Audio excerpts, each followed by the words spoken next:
Scontro frontale tra due auto, Resana lungo Borgo Treviso, è accaduto nel pomeriggio intorno alle 16. Due persone sono rimaste ferite sul posto, due ambulanze e l'elisoccorso. Il ferito più grave è stato portato al Cafoncello, l'altro a Castelfranco. I vigili del fuoco hanno lavorato per estrarre i feriti dalle vetture. Poco dopo, altro sinistro, questa volta in A4 tra Cessalto e Sandoran, direzione Mestre. Un'auto è finita contro un camion, una persona è rimasta incastrata tra le lamiere. Autostrada praticamente paralizzata fino alla rimozione dei mezzi.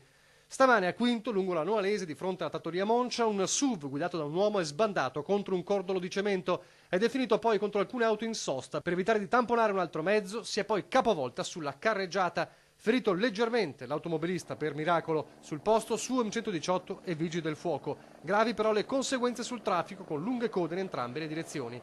Nel pomeriggio infine un altro frontale tra due macchine con due persone ferite portate in ospedale. È accaduto a Gaiarine, in località Francenigo.